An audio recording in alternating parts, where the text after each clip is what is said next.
จะให้เราเห็นได้เล่นแล้วอันแล้ว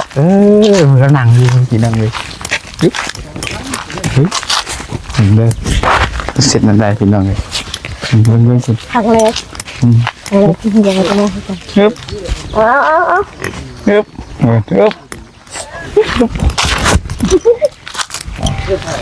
ยังอ่ะนี่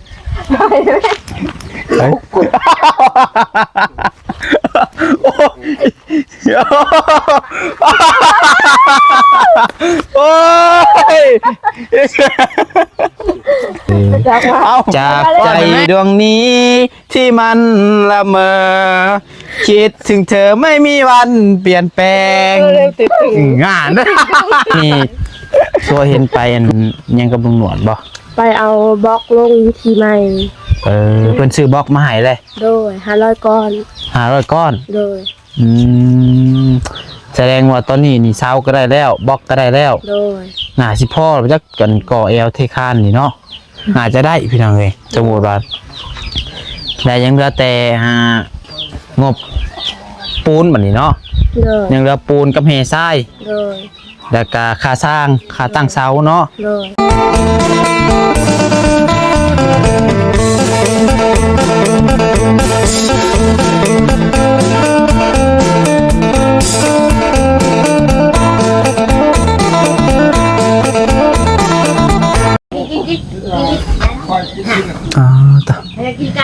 โพว่าแดดฮ้อน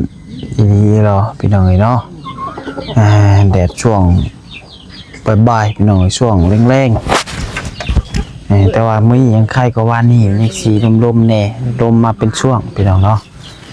ก็ฮ้อนอยู่เรื่องฮ้อนนะ30 ปลายองศาพี่น้องเนาะพอมาใส่จนบ่แห้งบ่มักเสือกินยาวใหม่บ่ได้ผิวนี่พี่น้องเนาะเอากับทักทายสบายดีสวัสดีเด้อพ่อแม่พี่น้อง FC เปิดสุขสุคนบ่สมองสุบอนเพราะว่าอยู่ฝั่งลาวฝั่งไทยและก็อยู่ทางต่างประเทศกับพ่อกันอีกแล้วก็น้องปัดชัยเนาะพอดีว่าอยู่เพื่อนซ่านของน้องน้อยพี่น้องเนาะพอดีว่าทางน้องน้อยเพิ่นออกไปอีหยังกับลุงหลวดบอกไปหับบล็อกว่าสั่นทางลุงหลวดเพิ่นสั่งบล็อกบ่มาให้พี่น้องเนาะแล้วทางน้องบุญทวีเพิ่นว่าอยากเมื่อเพิ่นว่าพี่น้องเลยเอามาใส่กับลงคลิปไปแล้วเนาะโมเว้นวางเที่ยงนี่เขาก็บ่กินอยากเมื่อว่าซั่นเลยก็สิเมื่อโอ้ข้างหลังว่าแล้วกันเดี๋ยวถามเพิ่นอีกก่อนพี่น้องเนาะเป็นจังได๋สิเมื่ออยู่บ่เนาะคือว่าเปลี่ยนใจได้บ่คือแนวใดเป็นจิตแนวใดจิตใจเพิ่นนี่เนาะไปใช้อีกเลยไปใช้เอาเจ้าหลังคาปะหลังคาพันโอ้ยไปโอ้ดีเลยลูกไม่เอาไปตอบอยู่ได้ครับน้องนี่จะลงบ่จะบอกไปนี่นะจะลงบ่ไปได้เพิ่นไปหาทางคาร์บอนยาวตูนได้พี่น้องเอ้ยเพราะว่า FC เนาะผู้เพิ่นเบิ่งเพิ่นก็เบิ่งผู้เพิ่นอยากให้น้องเพิ่นมีวีซ่ามีความรู้อะไรพี่น้องเนาะคือน้องปัดไส้นี่ก็อยากให้น้องเพิ่นมีความรู้พี่น้องน้องทวีก็ได้อยากให้เพิ่นเฮ็ดเวียกเฮ็ดงานกับผู้สร้างคือไปพุ่นเมื่อพุ่นก็เมื่อหาบักตอบักแตนแล้วก็มันก็เสียคนซื่อๆพี่น้องเนาะว่าน้องเพิ่นก็จักสิว่าได้พี่น้องจังว่าอยากมาจังว่าอยากเมื่ออยู่อยากเมื่อก็เดี๋ยวนี้จนช่วยกินข้าวกินน้ำก็บ่กินน้ำกินพี่น้องเนาะเอาข้างFC เพิ่นก็ว่าน้องวัดใจเอ้ยมื้อนี้บ่ฮู้ดีบ่ว่า14 กุมภาพันธ์ได้ว่ะซื้อดอกไม้มาให้น้องน้อยนี่เด้อว่าเนาะโอ้ยพี่น้องน้องวัดใจก็ฮู้อยู่พี่น้อง14 กุมภาพันธ์ก็แต่ว่าหยอกน้องเพิ่นมื้อเช้านี้ก็ได้เนาะบ่ได้ฮู้ว่าพี่น้องเลยบนซื้อมาดอกพี่น้องน้องวัดใจดอกไม้พี่น้องเนาะขนาดผู้สาวตัวเองยังบ่ทันได้ให้สาวเบลหั่นกันเนาะพอดีแหละเพิ่นเห็นคลิปเอาไปให้คนอื่นแม่ยิกพี่น้องแต่ก็เป็นยังดอกพี่น้องเนาะเพราะว่าคันให้ก็เพิ่นก็เข้าใจนั่นแหละแต่ว่าน้องผู้ชายยังบ่เคยดอกไม้ให้ได้พี่น้องเนาะในวันมื้อวันสำคัญแบบนี้พี่น้องยังบ่เคยให้ไผ เบิ่งมาทางบุญทวีก่อนไปยังเนาะเบิ่งมาหาทางแม่นางน้อยมันก่อนเฮ็ดยังอันนี้เนาะโอ้ยกับลูกชายเพิ่นลูกชายหลาเพิ่นอย่างเนาะพากันเฮ็ดหยังเด้นี่ฮะ กินเมียง กินเมี่ยง โดย เอามา มาเด้อเด้อ กินเมี่ยงก็คือบ่เอิ้นกันแท้นี่ มาเด้อเด้อกินเมียงเด้อ เอาแล้วจนว่าท่วงจนมาแต่นั้นจังหวัดจังเอิ้นมาหลักกินอยู่นี่นี่เอิ้นนี่ก็ข้าวเบายาวฮะ มาเด้อครับยามกินเมียงเด้อลูกเด้อ กินจนอิ่มเลยเนาะ กินเมียงมะขามมาเด้อประตูเด้อกินเมียงมะขามเด้อ พากันมาหลักนี่กินอยู่นี่นี่บ่คักแล้วน้องบุญทวีกินกับบ่เอิ้นดีๆนั่งกินกับแม่2คนเฉย โดย แซ่บบ่ โดย ไผเฮ็ดแจ่วฮะ น้องน้อย แม่นบ่น้องน้อยเอาไปเลยน้องบุญทวีกับว่าน้องน้อยน้องบุญทวี เอาไปเฮาเจ้าหรือว่าเงาว่านี่ แจ่วแต่ว่านนี่บ่ทั่วก้อยใหม่เนาะพี่น้องเอ้ยหอดเนาะเป็นอะไรเฮ้ยสรุปยังอยากเมื่ออยู่บ่คือเรื่องอะไร ยังภาษามาปะทำอีกเลย ยันภาษาเมื่อปะภาษาเมื่อปะกับเมื่อลำเล้าวอันที่สาเหตุถ้าอยากเมื่อหาว่าไว้พังดูย้อนหยังจังอยากเมื่อ เดี๋ยวอยากมาปะเฮา สาเหตุที่อยากเมื่อหาย่านภาษาเมื่อปะอีกแรงหาบ่ตัวมือคืนนี่ก็นอนพอดีเอาเนาะนอนอยู่ สั่งเคยปะเลยเมื่อเลย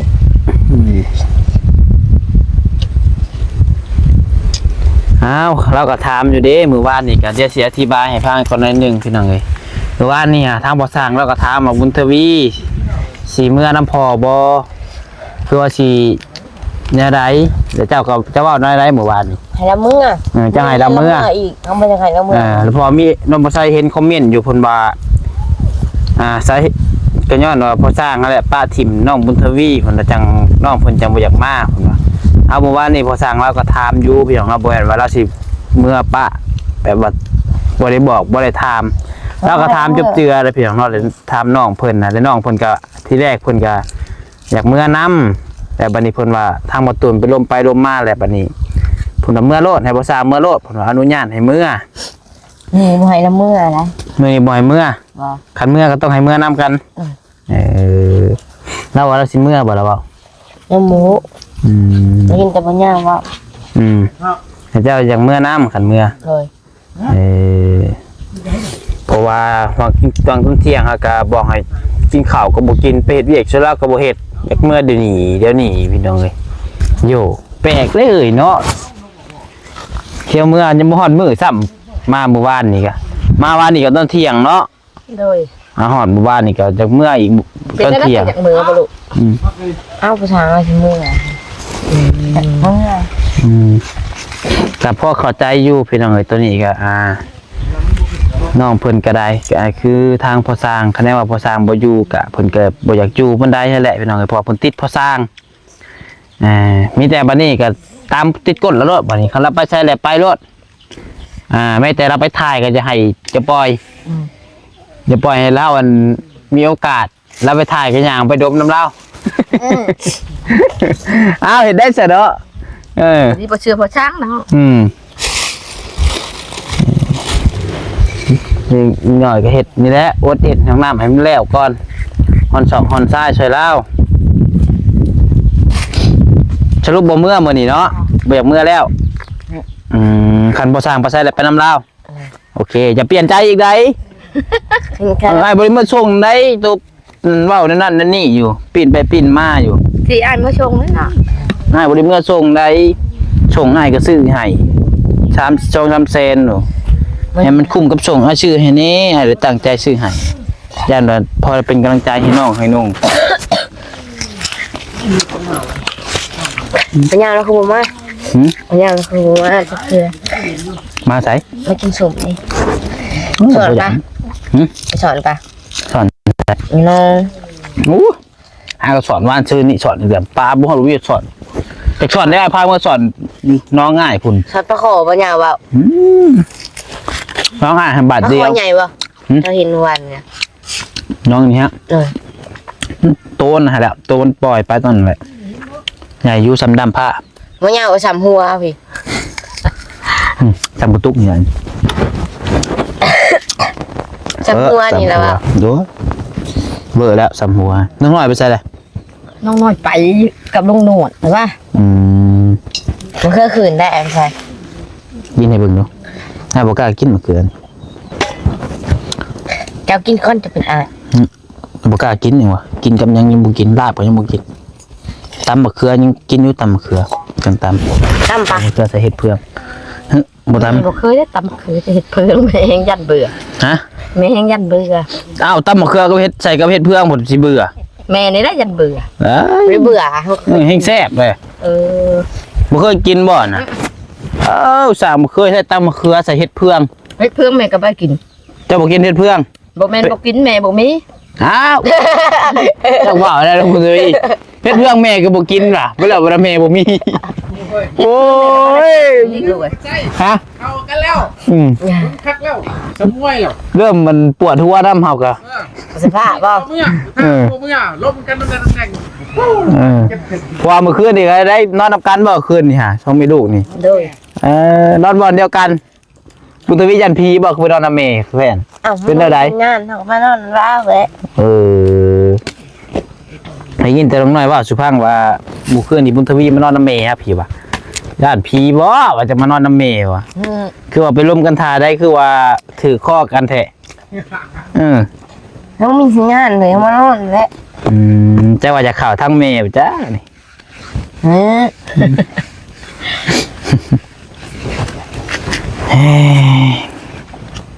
มึงไรเวียงงานทางฮอดใช่ไหมได้อะไรบ่สามนะ ได้แล้วครั้งหนึ่ง เอาเบิ่งพาเด็บซี่คนนั้นเบิ่งเอากิน คนบอกรู้อยู่บ้านน้องอีสิหนู กินฮอดน้องอูน้องอีบ่คือกินฮอดน้องกันผู้หญิง พี่น้องคืออย่างนี้ไง โอ้ยเนาะ ถ้ามันใกล้เนี่ยเพราะอยากลงมือป่ะถ้ามันใกล้ทับใกล้แล้วแม่ น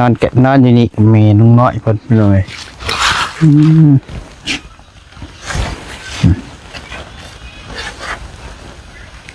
นอนแจวอันนั่นผมไปนอน มึงไม่ถือแก้ว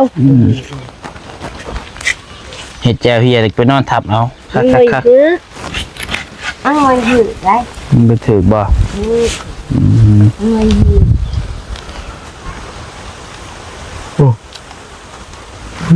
ตั้งพอแล้วเนาะ เสียบยังสั่นแน่ เปลี่ยนกันบ่นั่น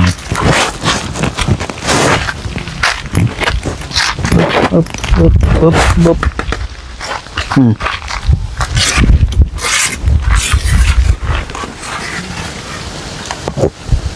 ฮะกอมาแต่บ้านบ่เจ็บหมูเจ็บหมูไข่ เจ็บยังก็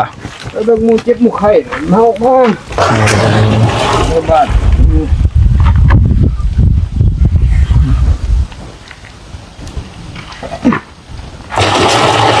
ได้คนนี้แหละตักบ้านตักในเด้อเบิ่งทางของน้ำบัดนี้โอ้งามแล้วบัดนี้เนาะแล้วเราไปจักทางหน้านี่ครึ่งหนึงนี่ เอาละนะ ได้อะไรเอาเลยยังบ่มีพลอยปัดเนาะขาดแต่พลอยปัด ครับ ยังไงถือว่าเรียบร้อยข้างหนึ่งขาหนึ่งเนาะขาครึ่ง เรียนแล้วตัดมุมมันจะเรียนตัดเรียนไว้ตรงนั้นนอนคลายต่อไว้ถึงข้ามันคำ ทรายเบิร์ดบอกกันอะไร ทรายบริหาร ทรายเบิร์ดฮอดเบิร์ด หอนปลาไว้ก่อน จอทรายนี่คือสิบพ่อเนาะ ว่าอยู่น่าจะ ได้อีกบ่พาหนึ่งวะสองพาบอกลูกเคยเห็นก็จะมามือใดลูกเคยผ่อนน้อยกันมอเบาดิ้วหะแหละเป็นไงเป็นเซฟโฟนอยู่ว่าสั่งมาเครื่องรถคนสิมาส่งบ่เครื่องรถเนาะเครื่องรถนี่เรือด้วยเนาะ เรื่องแรกแบบว่าเฮาสั่งกระพินเลยเอาทรายลงแล้วไปยินไปถอกกระดืนเพื่อ ถอกเราเฮาสิตั้งเสามีโอกาสอยู่ มาว่าแล้วมันคนละทาง เอาเมื่อพุ่นโมเมนต์ของมาพี่สองชุดมาสั่งมาเรือยังเอาเมื่อพุ่นก็ลำบากแกกับที่พวกนี้จับลมกันยังแล้วไม่เท่าลูกเคยอยู่กับแม่ลมกันนี่ จ้อยอยากเมื่อจ้อยอยากมาอยู่บ่ได้เลยเนาะ ลำบากนะ เพราะปู่เฮาเพิ่นมาส่งนี่ก็ห่วย เนี่ย อันตรายอยู่ได้เป็นหนองเสี่ยงได้เมื่อหาสมมุติว่าเป็นหยังมาหาตรงรับผิดชอบอีก ครบว่า แม่นเนาะของลิ้นได้ขับรถขับล่างนี่ก็มาส่งนี่ เห็นมุมคืนนี้เห็นบ่ เมื่อจักไปช่างพยาสุดเป็นเขาเล่กันไป แม่น คือคอยเว่าแล้วคอยไปจะกรรมเมื่อมันบ่เห็นหุ่นนะกรรมกลางคืนคือตาย โดย คือน้องวัดไซเมื่อส่งน้องบุญทวีแต่ละเทื่อคือเอาพาไปน้ำนี่ก็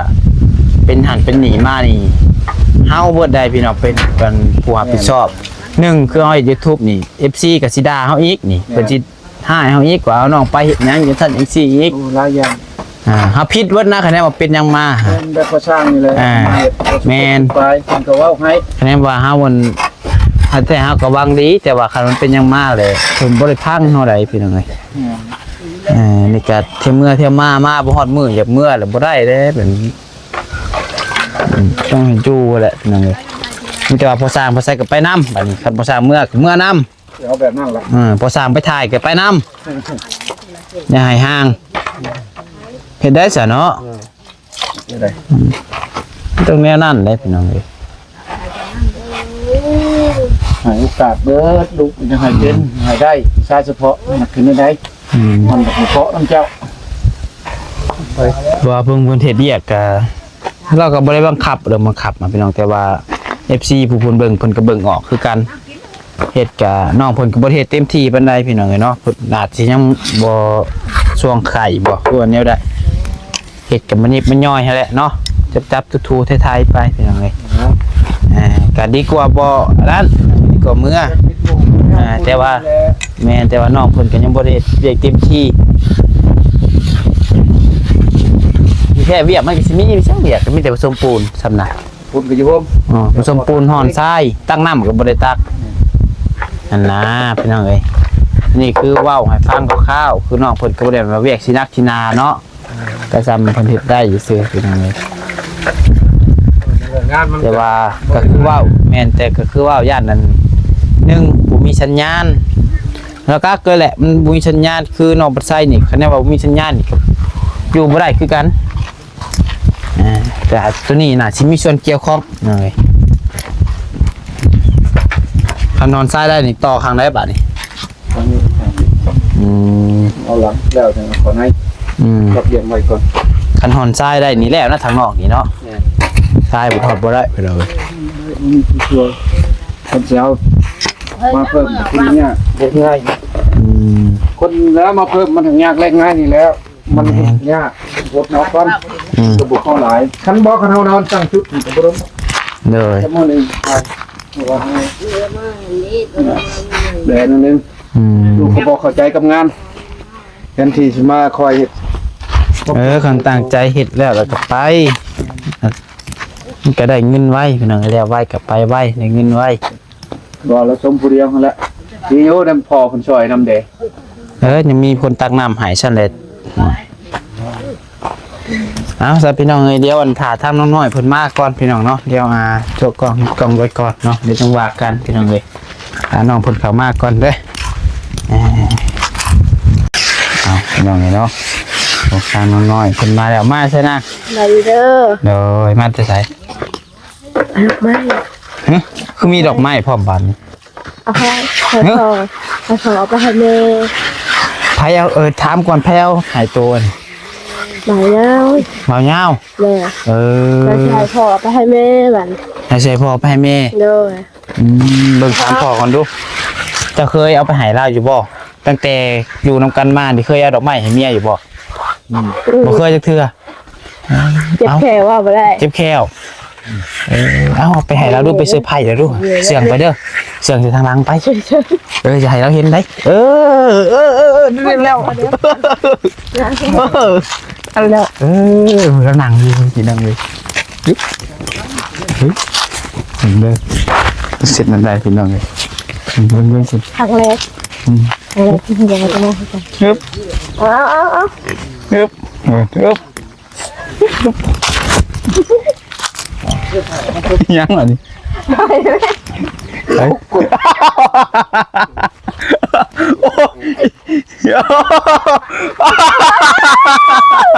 โอ้ย จากว่า เอาเป่าหน่อยแม่เป่าหน่อยแม่ บ่เป็น เป่าเป็นบ่จุกชันจุกชันวาเลนไทน์เด้อเอาโอ้ได้ดอกไม้ครั้งแรกวันนี้ โดย เอาดีใจแม่ดูโธ่มันพอน้องน้อยเพื่อนเอาดอกไม้ให้แม่เพื่อนพี่น้องเลย โดย ตั้งแต่เกิดมาเคยได้อยู่บ่ดอกไม้ บ่ ไม่เคยได้ บ่ ครั้งแรกเลย โดย แต่เอาพัวมานี่ก็พัวบ่เคยเอาดอกไม้จักเทื่อ บ่ พวกผลน้ำตาลกล้ามหน่วยพี่น้องเลยเอาดีแล้วนี่กล้ามดีแล้วนี่เห็นน่ะโอ้ ครั้งแรกเนี่ยมันตื่นเต้นเลย ทางเล็กแม่ก็บ่เคยลูกเอ้ยแม่หาก็สิมาพอตอนนี้ หาอะไรพอต้องเท่า โดย ว่า พวกน้ำตาลกล้ามหน่วยดีเลยพี่น้องเนาะ คือว่าผัวปัญหากสิมาให้เป็นครั้งแรก ลูกก็ครั้งแรกแม่ก็ครั้งแรก โดย เป็นอะไรความรู้สึก ตื่นเต้นเลย ตื่นเต้นลูก ดีใจอยู่บ่ โดย เออ แม่ก็ดีใจแฮง ดอกแรกในชีวิตเนาะ โดย พี่น้องเอ้ยผมมือเข้ากับเอาลงได้แล้วมือเขาลงได้แล้ว วันออกเฮีย เอาลงไปเราดีใจแห้งเห็นเนาะไม่เคยได้จักเทื่อพี่น้องเอ้ย แม่ก็เคยจักเทื่อลูกเอ้ยหากระบาดนี้แม่ก็ดีมากดีใจละลายลูก ได้ดอกไม้ที่ผู้บ่ดอกยังอันนี้ แม่บ่ฮู้อัน บ่ฮู้ซ้ โดย ำ ดอกกุหลาบบ่อันนี้บ่รู้ ดอกกุหลาบได้ดิ โด เคยเห็นอยู่บ่ บ่ เคยเห็นซ้ำนั่น โอ้ เอาพี่น้องเอ้ยนี่แล้วกุหลาบแดงแม่นนักเพลงนกเขาลำบ่ลูกเอ้ย แม่นห้องเพลงบ่ร้องอัน บ่ ต้องรำดู แม่บ่เคย บ่เคยบ่ โดยแม่บ่เป็นเนาะ นี่แหละสิเพิ่นว่า14กุมภาพันธ์วาเลนไทน์ของขวัญจากใจฉันมอบให้เธอ โดย จากใจดวงนี้ที่มันละเมอคิดถึงเธอไม่มีวันเปลี่ยนแปลง เริ่มตื่นตื่น งานกุหลาบดอกนี้ฉันมอบให้คุณ ตื่นตื่น พอแล้วบ่เป็นโอ้ยสิให้นำนี่กันเนาะโอ้ยเอาพี่น้องเอ้ยเฮ็ดหยอกเด้อพี่น้องเด้อเนาะพอได้ฮู้ว่าพี่น้องเอ้ย ก็เลยเช่าก็เลย เบิ่งบ่ความบันเทิงพี่น้องเนาะบ่ต้องดราม่ากันดอกพี่น้องเอ้ยแต่กินนี่ชัวเห็นไปอันยังกับลุงหนวดบ่ ไปเอาบล็อกลงทีใหม่ เพิ่นซื้อบล็อกมาให้เลย โดย500ก้อน 500ก้อน โดย แสดงว่าตอนนี้นี่เซาก็ได้แล้วบล็อกก็ได้แล้ว โดย น่าสิพ่อจักกันก่อแอลเทคานนี่เนาะน่าจะได้พี่น้องเอ้ยสมมุติว่าได้ยังเหลือแต่งบปูนบัดนี้เนาะ โดย ยังเหลือปูนกับเฮทราย โดย แล้วก็ค่าสร้างค่าตั้งเสาเนาะ โดย คะแนนว่ามีตัวพวกปูนพวกนั้นก็ตั้งได้แล้วพี่น้องไอ้พวกเสาจังเฮาก็มีบ่ได้เด้ โดย ยังขาดแต่งบตัวนั้นพี่น้องมันจะมีผู้หลักผู้ใหญ่เพิ่นเข้ามาเบิ่งคลิปนี้แล้วเพิ่นเห็นเพิ่นอยากช่วยอยากซอยเนาะ โดย ก็ยินดีเด้อพี่น้องเด้อเนาะอย่างน้อยก็ให้ได้มุ้งก็ยังดีเนาะให้ได้ตั้งเสามุ้งหลังคาพี่น้องเอ้ย โดย แต่ว่าตอนนี้ก็ยังบ่ทันได้ตั้งพี่น้องเนาะก็ได้แต่เสากับอิฐบล็อกเนาะเอาดีใจนำเด้อถือว่าข่าวดีเด้อมื้อนี้เนาะหน่อยได้รับข่าวดีพี่น้องเอ้ย14กุมภา โดย ได้ทั้งดอกไม้ได้ทั้งอันบล็อก โดย แม่ก็ได้ทั้งบล็อกได้ทั้งดอกไม้คือกันเนาะ โดย เอาดีใจนำเฮาก็ได้ให้สู้ต่อไปเด้อ โดย เจ้าเอามีแต่ว่าเอาบ่ใส่ก็สิได้ขอจบคลิปไปเพียงเท่านี้พี่น้องเอ้ยเนาะโอ้ทางบ่สร้างเพิ่นจะเฮ็ดห้องน้ำอยู่แหละพี่น้องเอ้ยเนาะ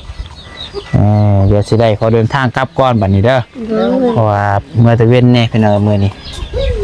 ไปอยู่ดีมีแห้งสบายดีเด้อ ไปเด้อ เจ้าสบายดีมาขอไม้ให้หน่อย เจ้าไปจ้ะพี่น้องเอ้ยเนาะสำหรับคลิปนี้สิได้ขอลำลาไปก่อนอยู่ดีมีแห้งบ่ทุกคนเพียงเด้อหากมีผู้รักผู้ใหญ่อยากซอยสมทบสร้างเฮือนให้น้องน้อยก็ยินดีเนาะโตห้องน้ำนี่น่าจะพอแล้วพี่น้องเอ้ยยังเหลือแต่พวกเพื่อนบัดนี้พี่น้องเนาะมันก็มีบุญน้องเพิ่นมีบุญวัฒนาก็ได้น้ำหมู่พี่น้องเนาะไปเด้อจังหวะกันพี่น้องเอ้ยอยู่ดีมีแห้งบ่ทุกคนร่ำรวยๆผิดพลาดประการใดก็ขอโทษขออภัยนำลายสบายดี